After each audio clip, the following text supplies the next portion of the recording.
आज की क्लास कवक जनित रोग पर आधारित है। कवक सूक्ष्म जीव होते हैं जो मानव, पशु, पौधों और अन्य जीवों में रोग उत्पन्न कर सकते हैं। ये रोग सामान्य से लेकर के जानलेवा तक हो सकते हैं, विशेषकर जब व्यक्ति की प्रतिरक्षा प्रणाली कमजोर हो जाए। क्या है? प्रतिरक्षा प्रणाली कमजोर हो जाए, यानी इम्यूनिटी कमजोर हो जाए। इसमें रोग का नाम और कारण बनने का कवक और प्रभावित अंग यहाँ पे दिया गया है। कैंडिडायसिस किस कवक की बनता है? तब होता है कैंडिडा एल्बिसिका। इससे प्रभावित अंग कौन है? मुंह, जननांग और रक्त इससे प्रभावित होते हैं। इस पर जियोलेसिस इसमें कौन सा कवक बनता है? एस्पेरिलिज्म फ्यूमिगेट्स इससे प्रभावित फेफड़ा होता है। रिंग वार्म जिसे हम दांत बोलते हैं, ये किसकी कवक की वजह से होता है? ट्रिकोफाइटम या माइक्रोस्पोरम इसकी वजह से जो है रिंगवर्म या दांत पड़ता है। इससे क्या होता है? त्वचा, नाखून और बाल जो है प्रभावित होते हैं। हिस्टोप्लाज्मोसिस किस कवक की वजह से होता है? हिस्टोप्लाज्मा कैप्सुलेटम इससे प्रभावित फेफड़ा होता है। म्यूकोरमाइकोसिस जिसको हम ब्लैक फंगस बोलते हैं, ये किस कवक की वजह से होता है? ये राइजोपस या म्यूकर्स इससे प्रभावित मस्तिष्क, साइनस और आंख होती है। ये अक्सर करके म्यूकोरमाइकोसिस जो है कोरोना काल में देखा गया था। कवक जनित रोगों की विशेषताएं क्या क्या है?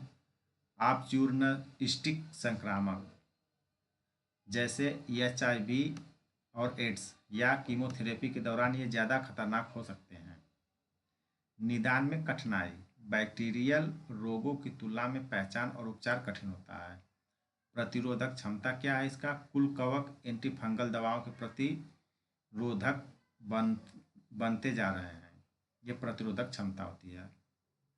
भारत में प्रासंगिकता, यानी भारत में जो इसकी प्रासंगिकता रही है कोविड-19 महामारी के दौरान, कोरोना के दौरान जो है ये म्यूकोरमाइकोसिस यानी ब्लैक फंगस, अभी जो आपको पीछे बताए हैं जो कोरोना काल में देखा गया ब्लैक फंगस जो आँख को प्रभावित करता है, के मामलों में भारी वृद्धि देखने को मिली। नर्म और गर्म जलवायु कवक के प्रसार के लिए अनुकूल होते हैं। कवक के प्रसार के लिए कौन से जलवायु? गर्म और नर्म या नम ये अनुकूल मानी जाती है। स्वच्छता की कमी,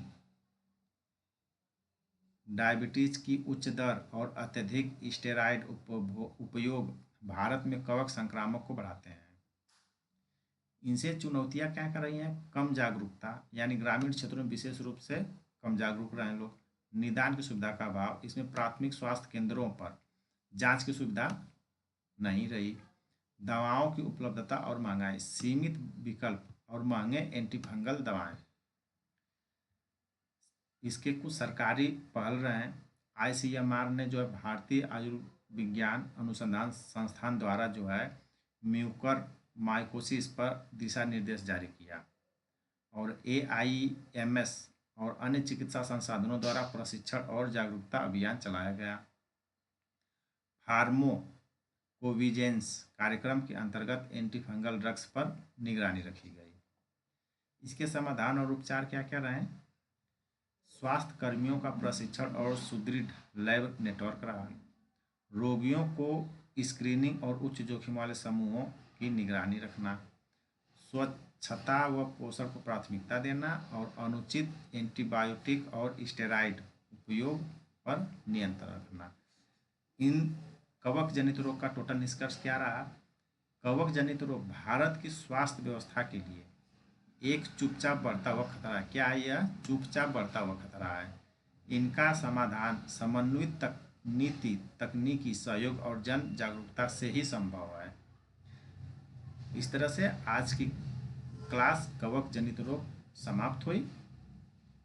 दोस्तों चैनल को लाइक, सब्सक्राइब और शेयर करें।